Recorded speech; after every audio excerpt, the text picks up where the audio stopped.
Hey guys, I'm back with another video. This time it's going to be my take on the CRK Sebenza and Umnumzaan.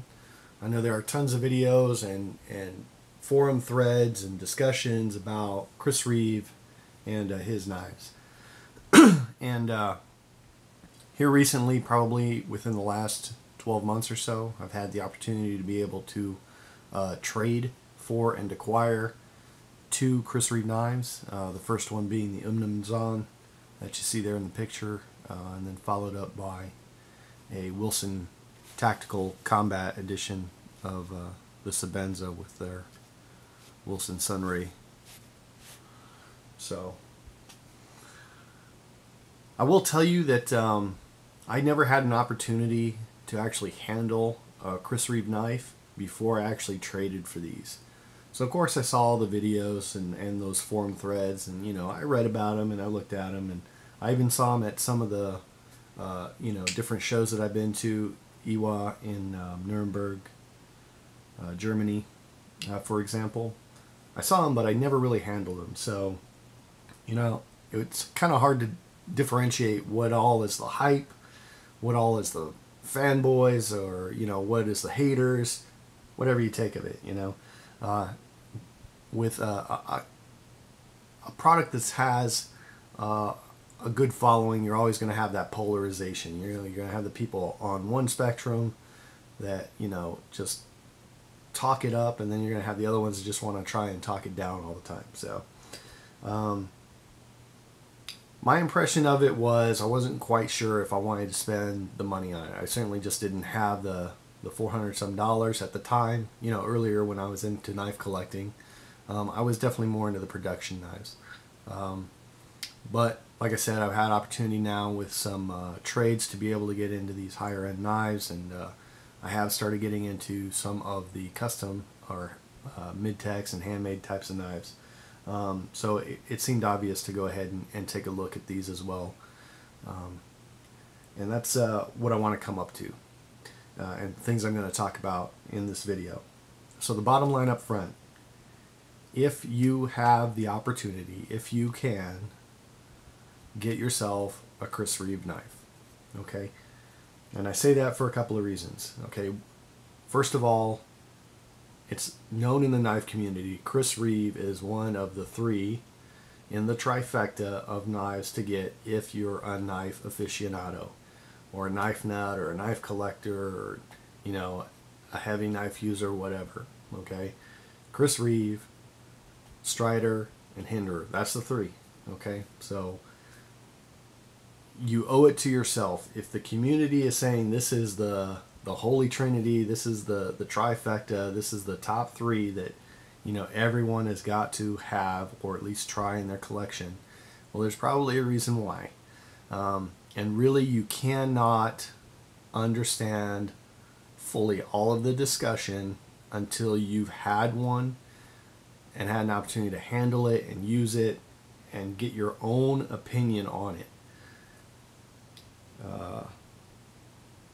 For me personally, even though I was hesitant about it, I knew at some point I was going to get there.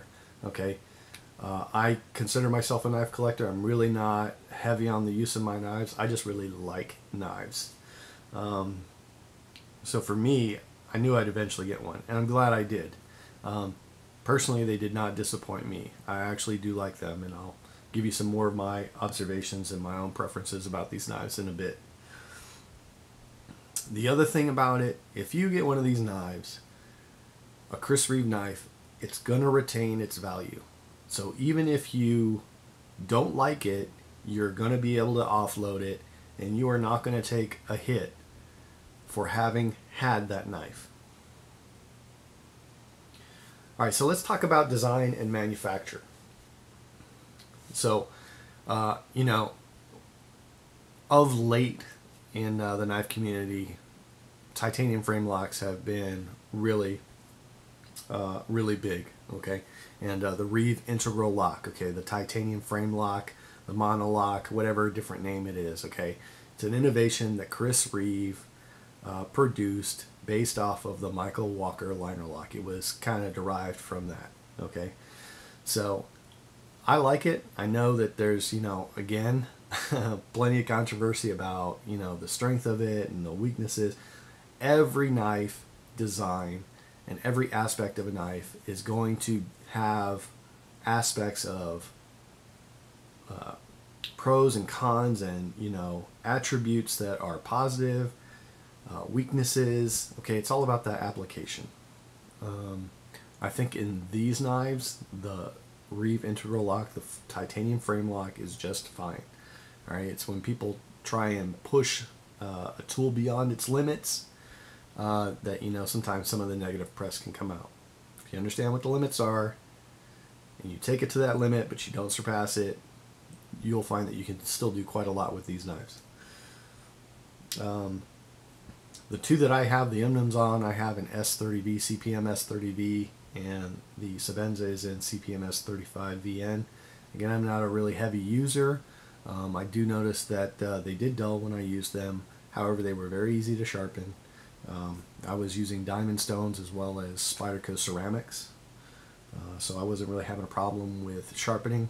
Obviously, they didn't dull like immediately either. They did retain an edge. Of course, we know CPM S30V, CPM S35VN, they do have a high carbide content, so they do retain a working edge better because they have good wear resistance.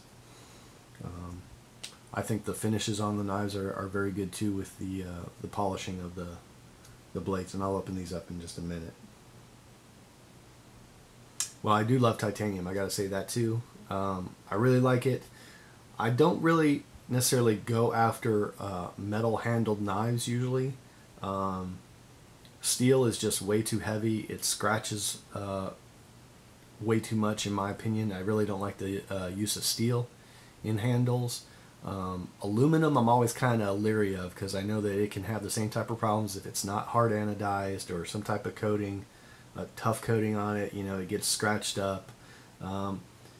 This is probably just my own personal lack of understanding and knowledge, but I just don't think aluminum is necessarily as strong. I'm worried about it, work hardening and getting brittle and stuff like that. But obviously it makes a great knife when used in the right application. You got guys like Medford Knife and Tool that are producing knives with aluminum scales. Kershaw Knives produces plenty of knives with aluminum for the handles. Spyderco has done it, so it's out there. It's obviously a viable material. It's just not one that I actually look for. And I guess there is the cool factor of titanium too. Let's talk about tolerances and the cost. So that's one of the other things I've already mentioned it before about cost of the Chris Reeve knives. But the bottom line is that there's a lot of tooling that's gone into these. There's a lot of tight tolerances, and there's cost involved with that. When the tolerances you have produce more out of tolerance or out of spec parts than what you need to make, you have to recoup that cost somehow, some way. It's either you're wasting material or you're buying better machines. All of that is in the cost that's going to be put to the customer. If you're asking for that type of quality, you're going to have to pay for it, because the manufacturer's got to figure out a way to pay for either the materials or again the machines in order to actually produce that level of quality. Alright, so the size and grind. Both of these knives are right around sort of the sweet spot, kind of, for me. In size, they might be just a little small. I really actually do prefer a 4-inch blade, but these at 3 5/8 are very nice. Very good EDC in my opinion. Larger than some people carry, but I like to carry a larger knife. I would rather have the length than need it and not have it. They're very similar overall with the size, handles, the blade lengths, even the sweep of the blade is very similar. And you've seen different videos, I'm sure, that talk all about that.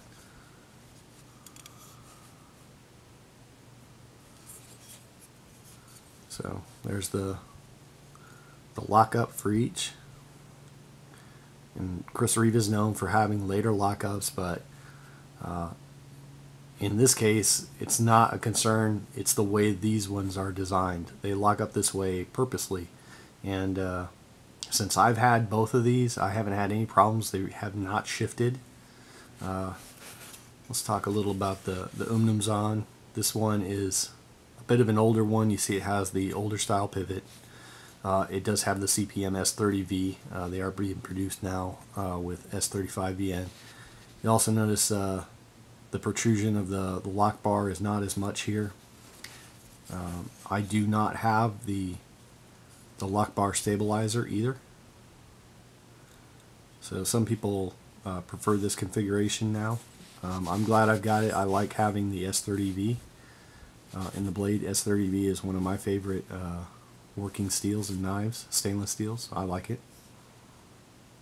I just don't like the lanyards, so you'll see that on both of these I have the lanyard off. I'm not a lanyard guy. So I'll move on to the Sebenza. Again, this is a Wilson tactical design. So it's got the sunburst or starburst pattern. Sebenza, right? And when it's on the Umnumzaan, it's called the StarTac. I really like having this one. I didn't want to have just the plain titanium. I actually like having some type of design on there. This has got the dual thumb lugs as well, which I prefer. I think it does look kind of funny when you've only got one. It looks doesn't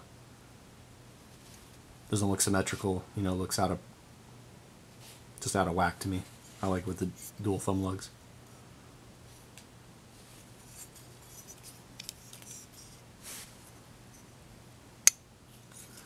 That's that trademark Chris Reeve closing and that sound. You really only do get that on a Sebenza. I don't know what it all entails, but it is the real deal. You only get that on a Sebenza. And of course, with the Umnumzaan, with the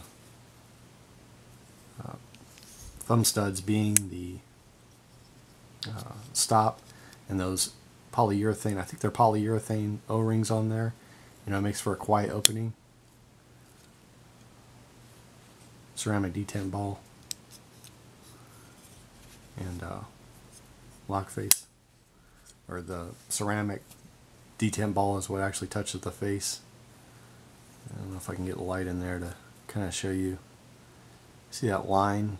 That's where the ceramic ball wears on the actual tang of the blade. Fits very well in the hand.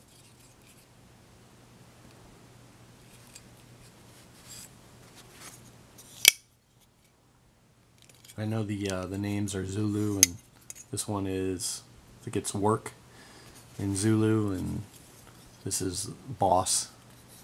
I can relate to those names. I tell you what, I didn't think I was gonna like a Sebenza when I first got it. And I guess I'm going into my own observations and preferences now, but I got the Umnumzaan first because this is the one that, at least visually, I just liked better. I thought it looked better. I definitely liked the blade shape better, at least visually. Overall, just the Umnumzaan was the one that I was kind of interested in. Once I got the Umnumzaan, you know, I started thinking, well, you know, maybe let's check out a Sebenza, and so I finally did. I'm glad that I did. I like it, but I still actually prefer the Umnumzaan. Okay, a couple of things that I prefer on the Umnumzaan with the blade shape. I like better the way the spine is designed. It's not as rounded. However, the edges are broken here and a little bit chamfered. So, you know, when you're holding this knife, you can put your thumb right here, really bear down. If you go like this, you can put your finger all the way out to that harpoon tip for guiding the cuts.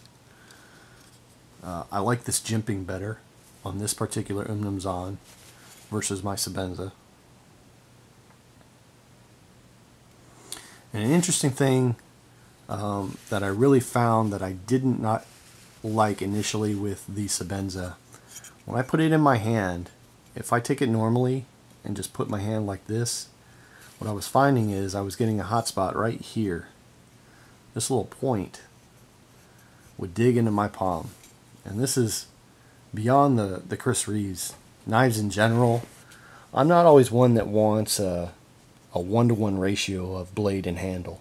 What I find is that as you get those smaller blades, you get a smaller handle. Well, you still got to have enough handle to hold on to control the blade no matter what its size is. And I really prefer in a knife handle to actually extend past my palm so that I can get a nice good grip and not worry about it moving around in my hand. I can do that with the Sebenza. If I get into a hammer grip, it's just fine, and I never feel that edge. It's only when I'm in this sort of position here, if I choke back, it kind of tucks into my palm right there. Now I don't have that problem with the Umnumzaan because it's more rounded right here in the back.